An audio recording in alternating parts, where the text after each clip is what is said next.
Welcome to the Writers League of Texas Presents debut Texas Novelists. My name is Becca Oliver. I'm the executive director at the Writers League of Texas. We are the largest literary arts organization in Texas. We exist to support writers through year-round programming, and one of our favorite things to do is to be here at the Texas Book Festival, hanging out, meeting people, and talking to authors. So thanks so much for being here today. I'm going to introduce our three panelists, and then we are going to get into it. I'm going to go alphabetical order. No, I'm not. I'm going to start with you. Celia Bell has written short fiction for VQR, The White Review, The Sewanee Review, The Southern Review, and Bomb Magazine. She is the winner of the 2018 VQR Emily Clark Balch Prize for Fiction and holds an MFA from the New Writers Project at the University of Texas in Austin. She lives here in Austin, Texas. Please welcome Celia Bell. Thanks, y'all. Right next to Celia, Sylvia Molnar is the foreign rights director at a New York-based literary agency and author of a chapbook called Soft Split. Her work has appeared in Guernica, Lit Hub, Triangle House Review, Two Serious Ladies, the Buenos Aires Review, and Neue Rundschau. Rundschau. Any Germans in the house? Sylvia is from Budapest and was raised in Sweden, and she lives here in Austin, Texas. Please welcome Sylvia. And finally, Isa Arsen is a certified bleeding heart and audio engineer based in South Texas, where she lives with her spouse and a comically small dog.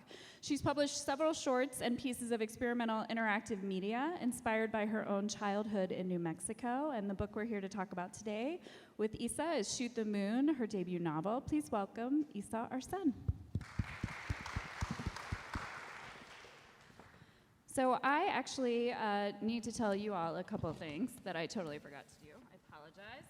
But I want to remind you, if you could please silence your cell phones for the conversation, that would be great. And after the conversation, our authors are actually going to stay here at the venue to make it easier for all of you to do what I know you're going to want to do, which is buy books and get those books signed. So the authors will be signing right next door, but we have one of the greatest independent booksellers around, book people in the back of the room to sell some books, and then our authors will be right next door signing. And of course, I hope you all know that a portion of every book sale helps support the Texas Book Festival's mission, which includes expanding literacy initiatives and access to literature across the state. So keep that in mind.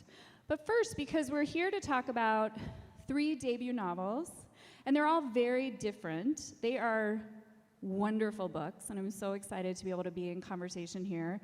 But because they are very different, I asked the authors to read just a little snippet to you all before we start so you can get a flavor of the books themselves. I really don't have anywhere to put anything, so I'm dropping all that now. Okay. So I'm going to start. I'll start to my right here with Celia. Celia Bell's debut novel, The Disenchantment. Karan Millwood Hargrave said of this book, a shimmering, sexy, thrilling tale of intrigue and desire, and the dark paths we walk to keep our secrets safe.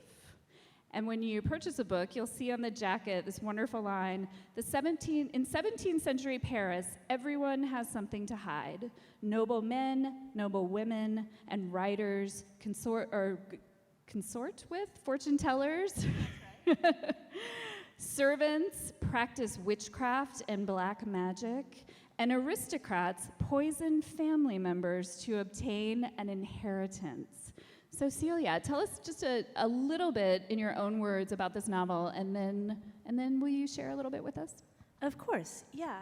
So the way I've been describing The Disenchantment when I have to give a one-sentence summary is it's a novel about killing your husband and getting away with it. But more specifically, it's a novel about the affair of the poisons, which was a political scandal in 17th century France where these accusations that prominently placed members of society had been buying poison to off their family members so that they could get their inheritances faster or escape from unhappy marriages or a variety of similar complaints kind of ballooned into this really intense moment of witchcraft paranoia. And the main characters of the book are a minor noblewoman, Marie-Catherine, and her lover, Victoire, who is a woman from a much more prominent noble family with whom she is having a secret affair under the nose of her husband, who she's unhappily married to. But the segment of the novel that I'm going to read today actually takes place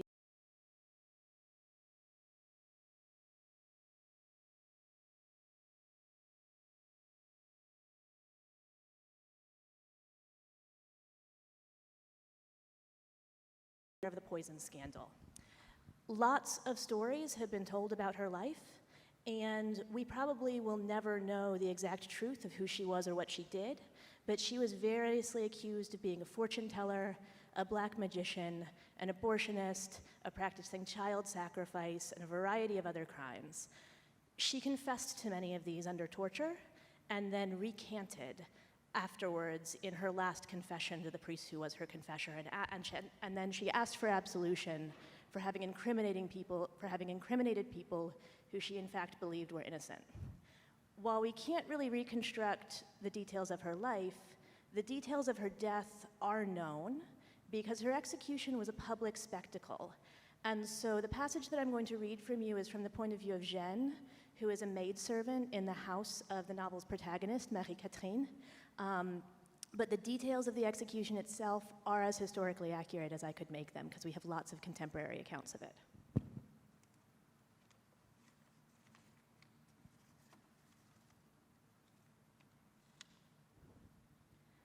La Voisin's cart must have passed already.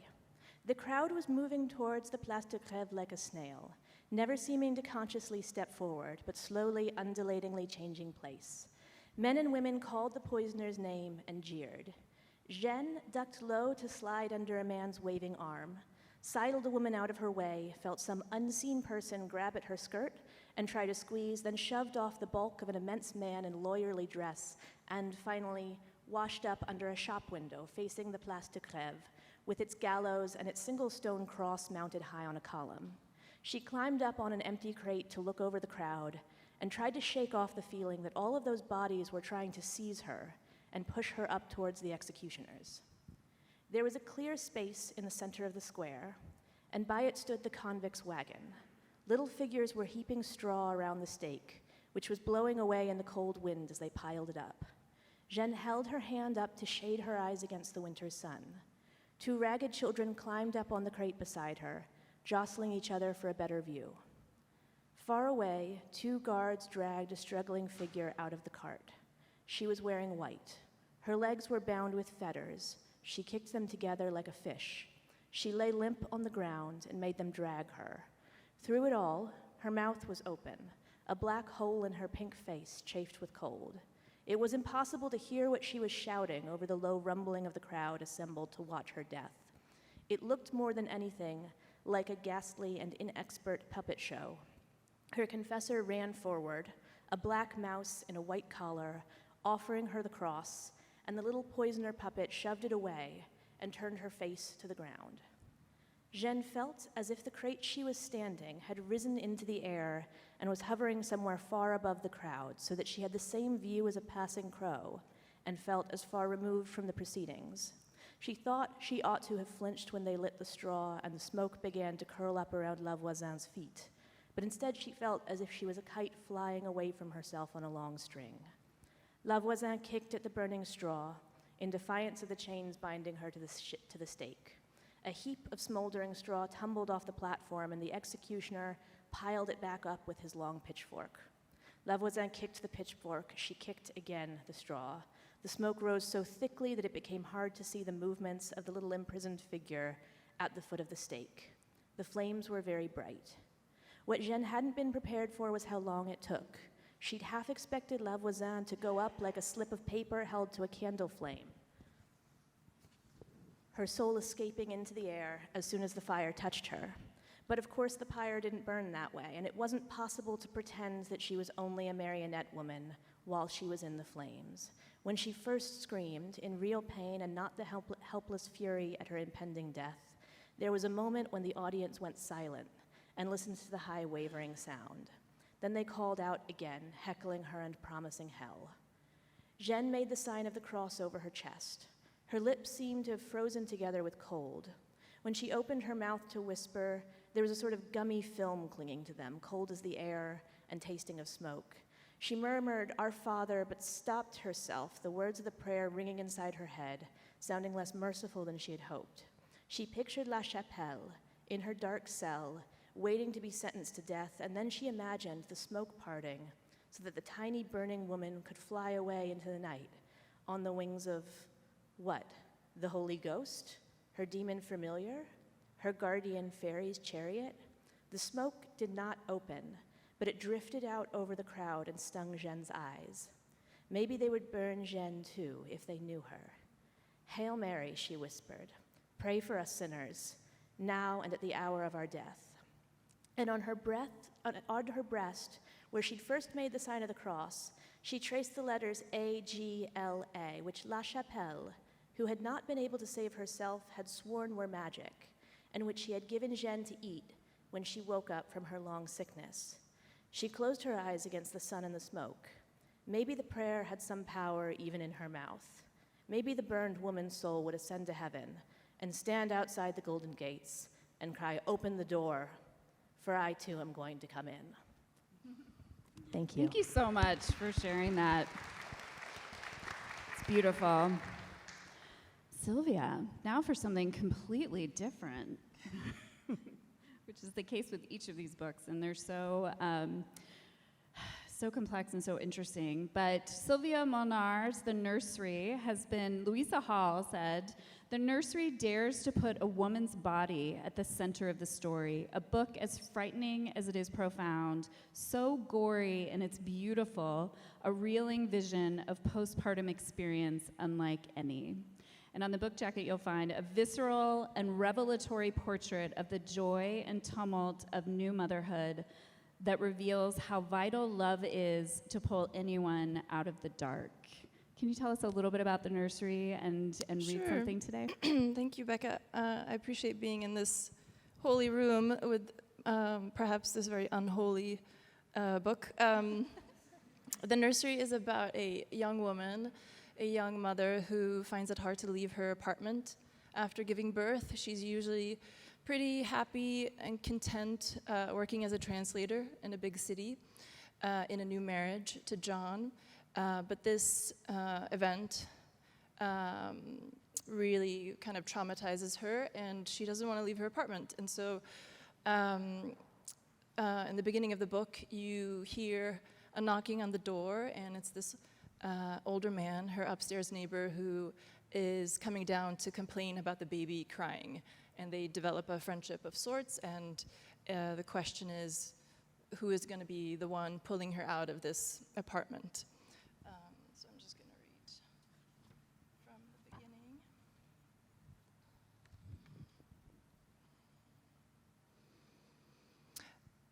So the only thing you need to know is that John is the husband, Button is the baby, and the I is the protagonist. After they put her on my chest in the early morning, I was like what you see scattered along a highway, an item once of value. I was a can of soda, a sock, a half-smoked cigarette, a piece of gum, a headless toy, or a pair of used underwear. I was the lonesome cat without its bottle. I had been run over and pushed to the side through traffic, wind, and other forms of aggression. At the same time, a dissipating high told me that I could do it all over again. It was the body tricking me into thinking that giving birth made me invincible. In the rushed moments after Button was born, the room buzzed with nurses and doctors coming in and out, checking on me, checking on the baby, checking on information listed on screens, lines and numbers here and there. Controls were pushed. Bed sheets, pillows, and crinkly paper covers were adjusted or discarded and replaced with fresh ones. Liquids poured out of me, liquids were pushed into my veins, and a catheter was pricked into my urethra. The day was on wheels, including us, and the next thing I knew, we were being carted around. This is just one example of how life is made, and in my case, it was done brutally. But I'm not sure it's possible to avoid brutality in birth. Brutus, brutu, a man-made beast is not quite what I mean when wanting to describe the experience, and yet is the first thing that comes to mind. Words and expression flickered in front of my eyes. John bounced gently to and from, always in the way of someone trying to get to me and unsure of how to manage his presence around others. He said he was relieved that Button was born on the weekend. It helped him avoid taking time off from work, whereas I had no understanding of time. I only wanted to know where we were being taken.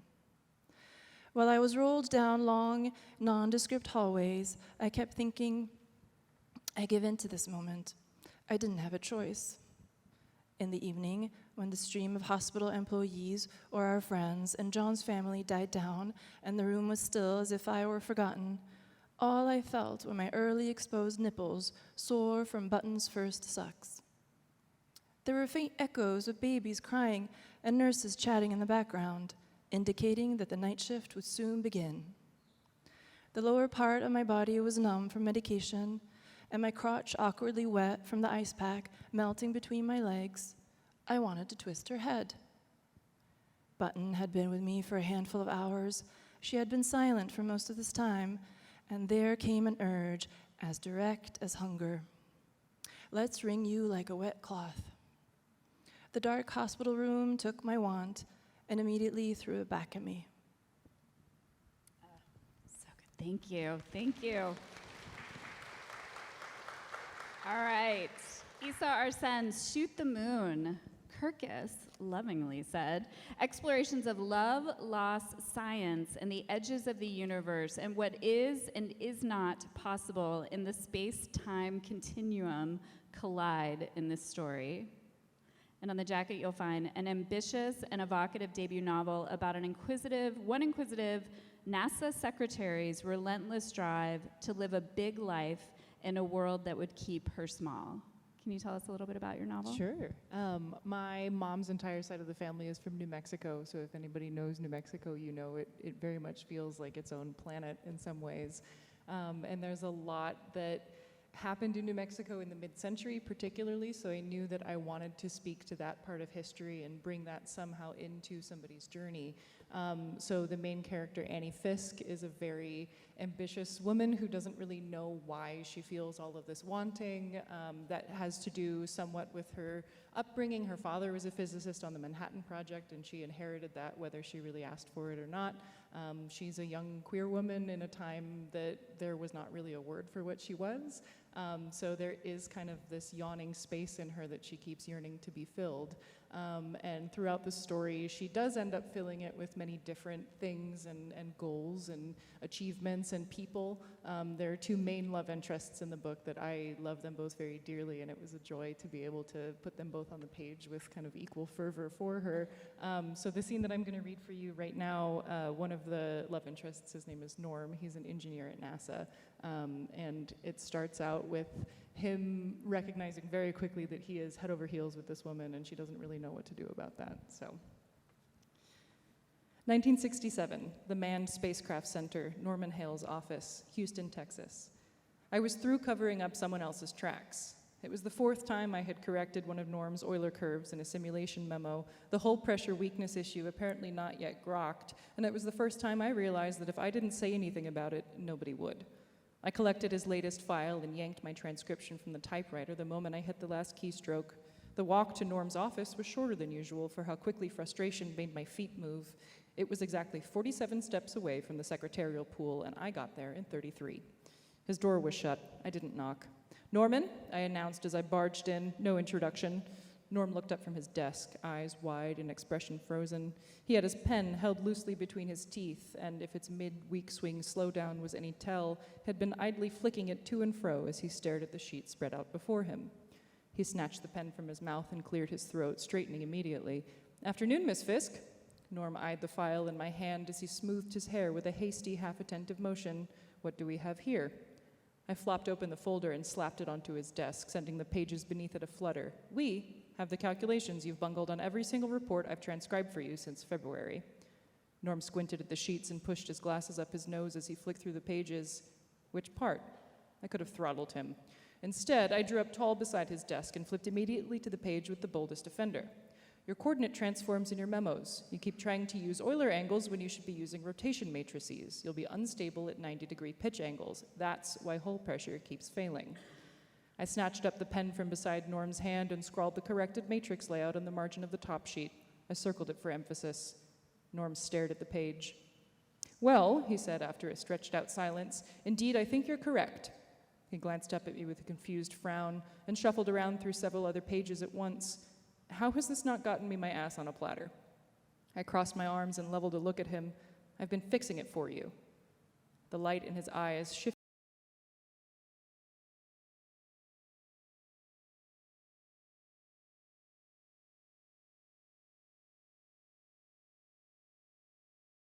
Could have been reassigned to someone else. Forget about launch. You'd be punted to number-crunching fuel loads. Norm stared at me for a moment while my pulse pounded softly up and down my neck. He didn't seem angry at my presumption, but I didn't know him so well. All I knew was the universal tenderness of Mission Control's collective ego. He looked down at the papers again and brushed his fingers with a strange reverence across the tidy shapes of my numbers. I apologize for the inconvenience my lapse in attention has caused, Norm said steadily. The way his eyes hitched so easily to mine when he looked back up was like a puzzle piece slotting home. I resisted the sensation even as it shuddered sideways through me. Don't apologize to me, I insisted, my arms still crossed. Apologize to the men you might have gotten killed if I hadn't caught it. Norm looked at me for several moments with intrigue stirring at the corners of his mouth. Will you come to dinner with me? The non sequitur sparked like a sharp shot of gin to my system. There was no way I had heard him correctly. My glasses slipped down my nose as my brows knit fiercely at their center. I beg your pardon. Come to dinner with me, Norm repeated. I stared at him. With all due respect, I sputtered once my mouth caught up to my brain, I don't want dinner, I want the frat house responsible for getting our country to the moon to have their simulation protocols on a tighter leash. I had turned and wrenched the door back open before I paused, cringing at myself. When I slowly faced him again, Norm was giving me a beguiling little grin with the files held up in one hand. Might need these back. Thank you. So this panel today is about, we mentioned in the description of the panel that there are strong female protagonists in each of your books and that they are finding their identity, reclaiming their identity, figuring out who they are in the world and also how the world is sort of telling them who they're supposed to be. And I want to start by just for each of you, and we'll stick with you, Isa, for the first question, which is, for you, your character, we go back and forth between her childhood and then we see her in college and we see her later when she's working for NASA, and we see her identity partly through the people who are missing in her life and partly through the people that she is encountering, but also this big piece of her that believes that she needs to believe in something bigger in the world, and that's what draws her to the science and the work that she does. So when you were creating this wonderful character, Annie Fisk, can you talk a little bit about that with both why it was important to you to have such a full childhood to college to later in life piece of it in the story, but also that idea of her why? Yeah, there is a passage in the book that comes up a couple different times, which is what's your why, which is why do you do anything, and why, part of it is kind of a therapeutic question too, is that as a particularly sensitive person and anybody who kind of feels things at 11 instead of 10, there is often this craving to, if not unshoulder it, to really have answers for it, because if you don't have answers, you're kind of wandering and you're lost. And I think it is, the bisexuality in the book is very much inextricable from the character and from the drive of the plot overall, because I do think that that is a key piece of living as a queer person, but particularly a bisexual person, is that like you will always feel that there is a part of you that's missing, that is unfulfilled somehow. And how do you make peace with that? How are you okay with that? How do you continue feeling like you're living a full life without fulfilling some aspect of your core sense of self? And it really was, it was very satisfying to sort of expand that even beyond just the personal experience of it, but to think like there is a universe out there that is so unknowable. There is a fourth dimension, fifth dimension, sixth dimension, but particularly in this book, the fourth dimension, which we do not have the capabilities as humans to understand what that is, at least right now in history. We might, that'd be cool.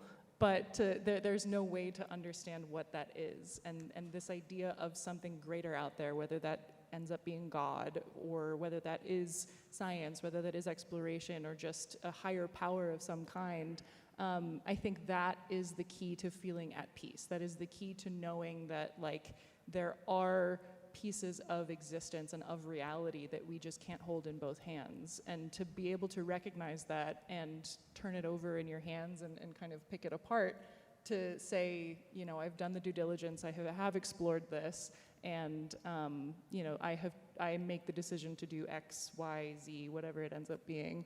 I think ultimately the message of the book is finding belonging is understanding that you have to lose things in order to love things. And that it was a really cathartic book to write. It's a really cathartic book to see out in the world, because I do think that even if somebody isn't queer, isn't a woman, isn't striving for something that they don't understand, I think that we all are reaching in some way, and to recognize that everybody is going through that in some way, shape, or form is very powerful. Thank you.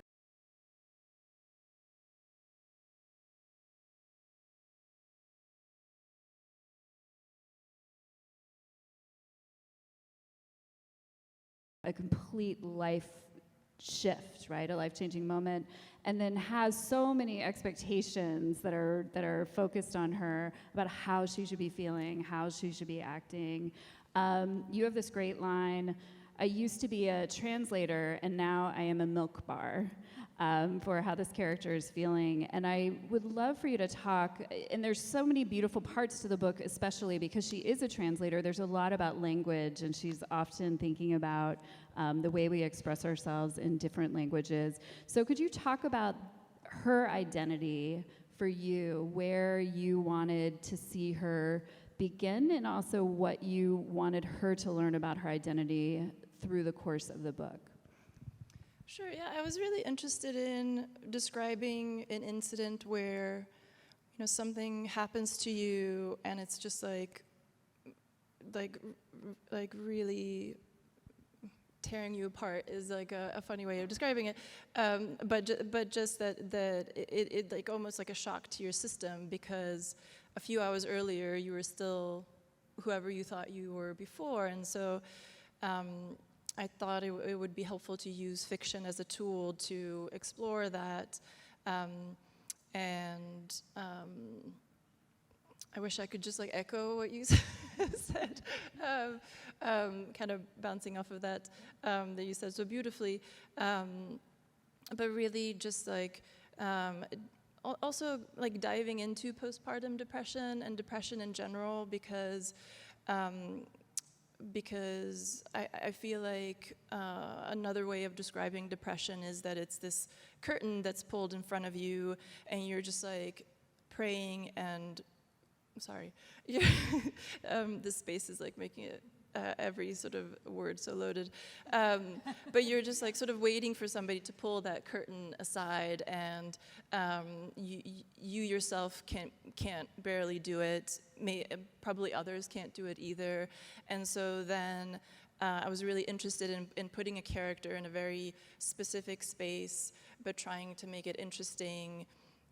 In terms of like adding humor and some light into like how can we still like have a plot or like a story around the fact that we have this one character who's pretty much just in this apartment.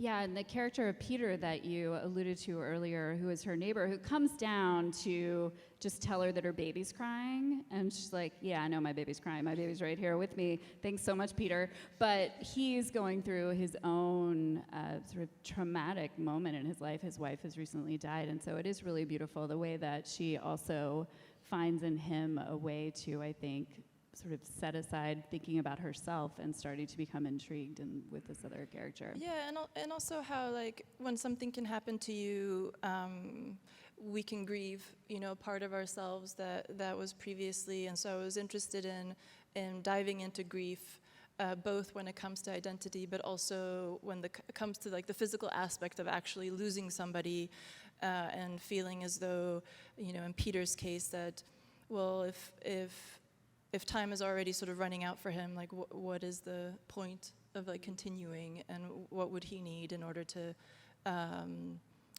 hold on? Yeah.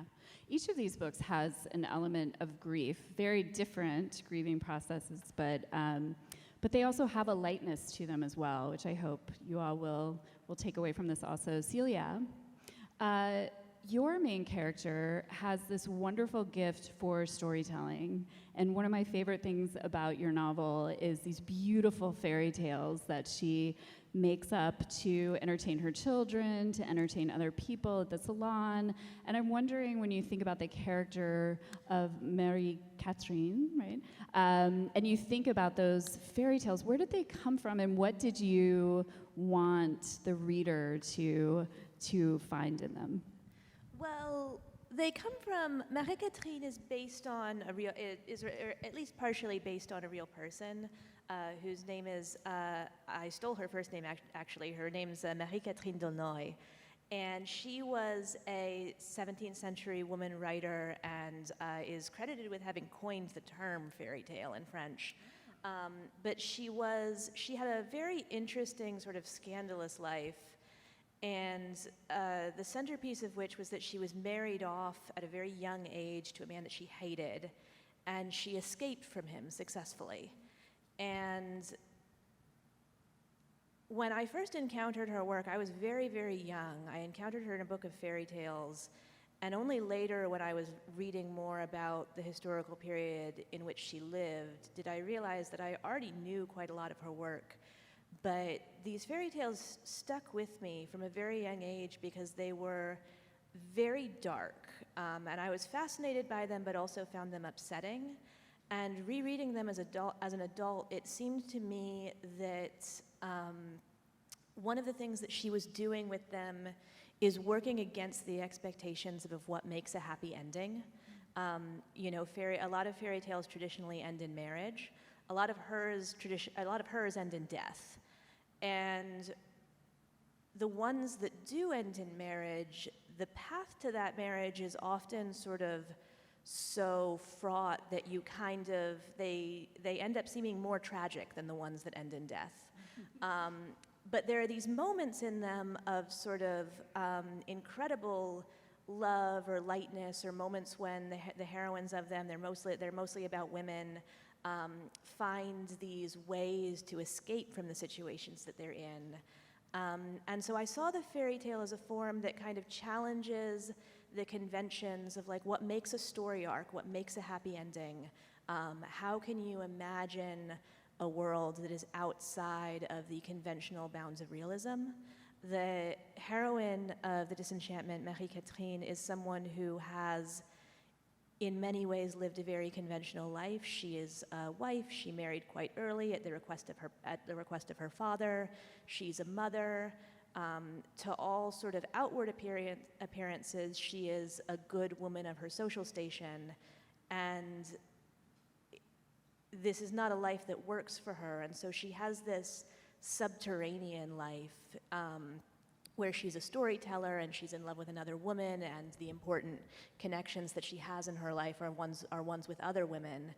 And the process of her character arc for me is discovering whether she can make her subterranean life be her real life. And part of the way she does that is by using her stories to kind of imagine, would it be possible to live in a different world than the world that I live in? Right. And if you are a friend of hers and you've committed murder, you definitely want someone with a gift of storytelling to help you get out of that jam, which she does. No spoilers. So this panel is called Texas Debut Novelists. Full disclosure, who on this panel was born in Texas? Certainly not me. Uh-oh.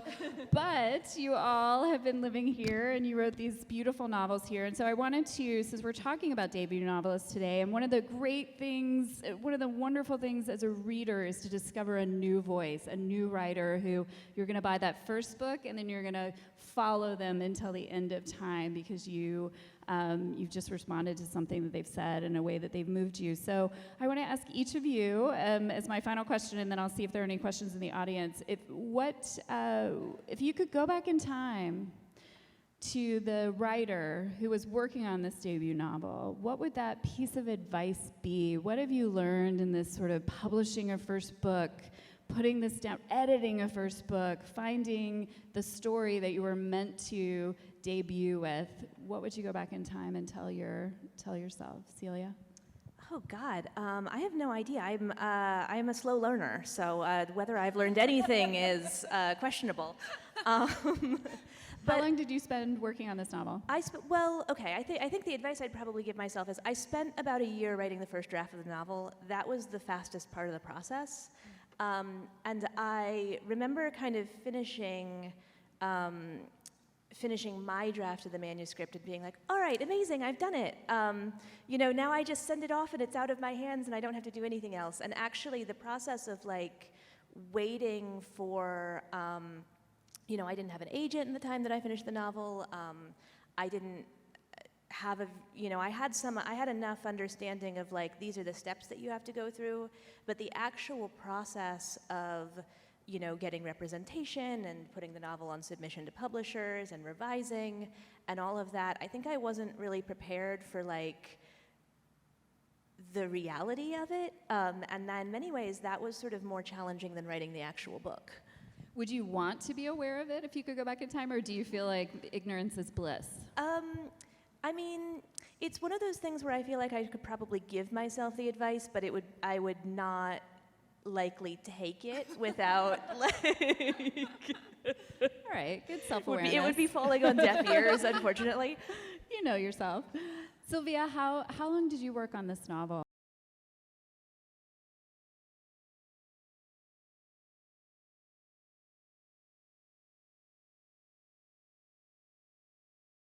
Way that you would go back and tell yourself?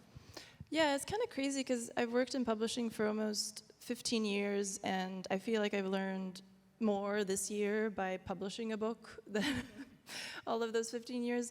And this is, it's also kind of funny to talk about like debut because this is depending on how you counted like my third or fourth novel, but the first one that got published. And so it was definitely a really long journey, a quite painful one. This novel in particular took 4 or 5 years to write. A lot of it I wrote during the pandemic.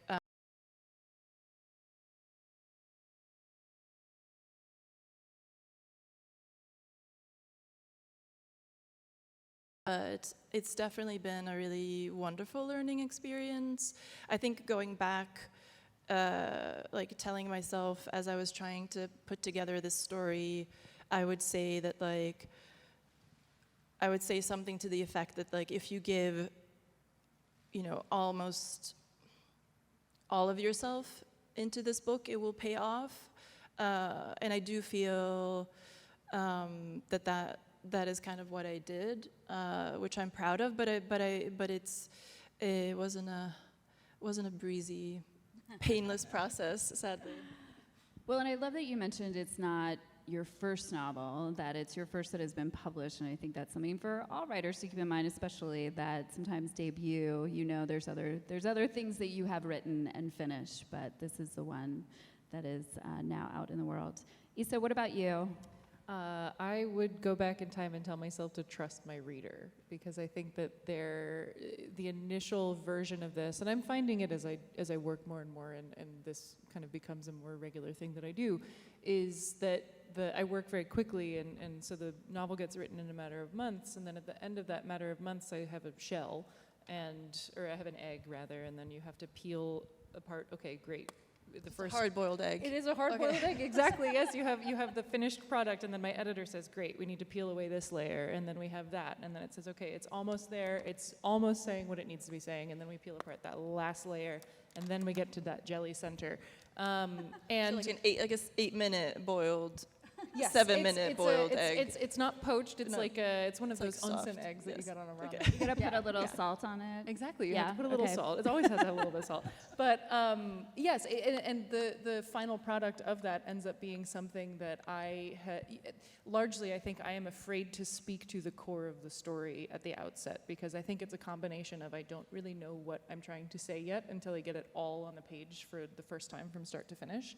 And at the same time, I kind of have to hype myself up and say, like, subconsciously I do know what I'm trying to say with each story and with each book, but oftentimes I don't feel like I even have the full opinion yet, or I don't feel that I have the right to say it, but I do, because it is, it's something that I feel very strongly, or it's something that I have experienced, and I do think that it's important for writers to trust their readers in many ways, and oftentimes that comes across as like, I over-explain things, and when I pare it back and I trust that the reader will know what's going on and what I'm intending to say with something, I don't have to explain 110%. I can explain 90% and let them have some nuance, and then that ends up just being a better product overall. And it's a good development of voice, I think, to do that hard-boiled peel back, and it is an exercise. I think writing overall is an exercise in trust. It's trusting yourself, it's trusting your reader, it's trusting your editorial team to know how to guide you. Yeah, lots of your book, trust. and I love that you mentioned that, because your book does have a lot of, not a lot of science in it, but enough where you read and you think, I am definitely a little smarter now than I was when I started this book. I'm so glad. But not in a way, I mean, there are wormholes, guys, in this book. I had to teach myself quantum physics, and that's not... So we probably Took have a long time. time. Do we